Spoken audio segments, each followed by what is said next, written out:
विभूषण पुष्पे जाकान्ति जान विभूषण करी कन्या कुआण वाराणसी रे पद देई आसु बरण करी राम मन तोषु से बोली देले कौशिक जे बोली देला प्राय बोली चंदन को कहले रघुवंशिक जे।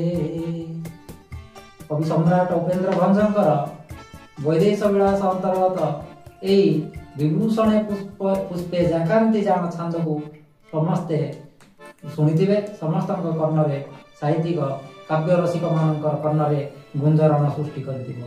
एठारे कवि सुंदर और चमत्कार भाव में पद को वर्णना करिसंती। विभूषण पुष्पे जाकान्ति जान विभूषण करी कन्या को आन।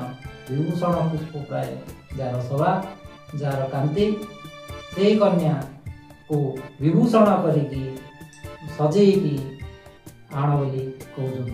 वाराणसी रे पद देई आसु वरण करी राम मन तोषु।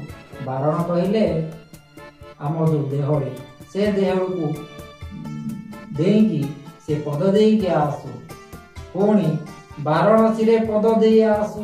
वाराणसी कहले गणेश गणेशंकर शिर से पद फूल पकेकी गणेश को जेकोसी शुभ कार्य प्रथमे स्मरण करा जाए तो तांकु पुष्प अर्पण करी आसु।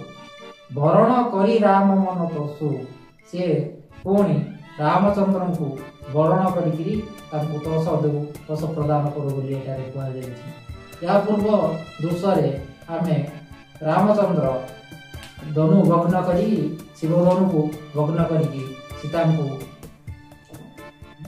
लाभ करिवार दृश्य को आमे देखि कथा को कौशिक कहते। बोली देले कौशिक जे बोली देला प्राय गोली चंदन को कहले रघुवंशिक। यही कथा शुणिकी रघुवंशिक रामचंद्र हृदय चंदन बोली देला भाया आनंद और शीतलता अनुभूत है। पुणी विधान होइछि जानाम सीता वर्णने शोभा अति मधुरता बुढ़ी नेत्र आज हेब पवित्र विशेष कर्षि देई हृद क्षेत्र जे बुणिलाणी स्नेह बीज जे विचारु हेमंत जनक सम्मत शुणिले सखी समाज जे। विधान होइछि जा नाम सीता जार नाम विधान होइछि सीता बोली जांको नाम रखा जाइछि तांकर स्वभाव वर्णना कले अति मधुरता सृष्टि हेबो।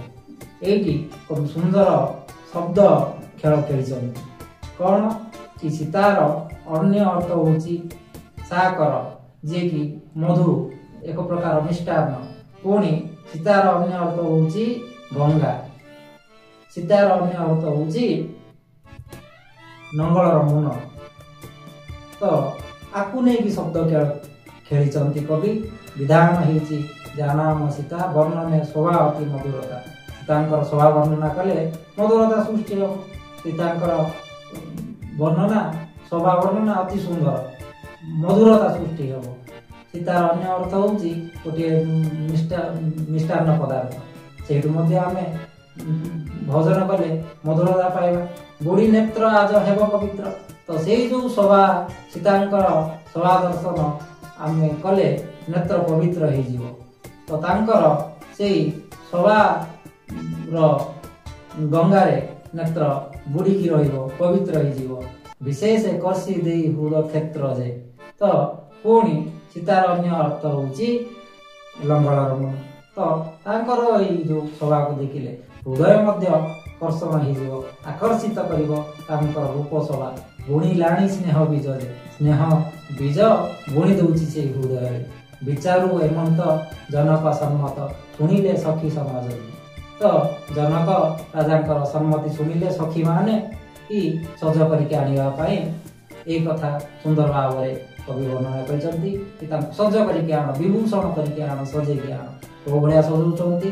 ବେଶକାରୀ ଡାକି ପିଠେ ବସାଇ, ବେଶ ବିରଚିଲେ ଚିତର ସାଇ, ବିମ୍ବ ଦେଖାଇଲେ ଛାମରେ କେହି, ବିମ୍ବା ଧରି ଆଡ଼ମ୍ବରକୁ ବହି ସେ, ବିବନ୍ଧ କଲେ କୁନ୍ତଳ ଯେ।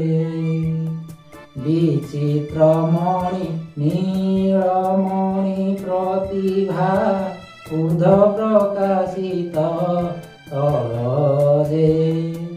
ପୀଠରେ ବେଶକାରୀ ମାନଙ୍କୁ ଡକାଯାଇକି ତାଙ୍କର ବେଶ ବିରଚନା କରାଗଲା। ସୀତାଙ୍କର ଚିତ୍ତ ବସେଇକି ବେଶ ତିଆରି କରାଗଲା କି ତାଙ୍କୁ ଯେଉଁ ଭଳିଆ ଆନନ୍ଦ ଦେବ। ଆଉ ସାମୁରେ ପୁଣି କେହି ବିମ୍ବ ଦେଖାଇଲେ, ଅର୍ଥାତ୍ ଦର୍ପଣ ଦେଖାଇଲେ ବିମ୍ବା ଧରି ଆଡ଼ମ୍ବର ବହିକିରି ଅଛନ୍ତି। ବିମ୍ବା ଧରି, ବିମ୍ବ ସ୍ୱରୂପ ଲାଲ ଅଧର ଯାହାର ବିମ୍ବା ଧରି ସିଏ ଆଡ଼ମ୍ବର ବହିକି ଅଛନ୍ତି। ଆଉ ପୁଣି ବିବନ୍ଧ କଲେ କୁନ୍ତଳ ଯେ, ତାଙ୍କର ଯୋଉ କେଶ ରାଶିକୁ ବନ୍ଧନ କଲେ, ସେଇଠୁ କଣ ଅନୁଭୂତ ହେଲା? ବିଚିତ୍ର ମଣି ନୀଳମଣି ପ୍ରତିଭା, ଊର୍ଦ୍ଧ୍ୱ ପ୍ରକାଶିତ ତଳ ଯେ।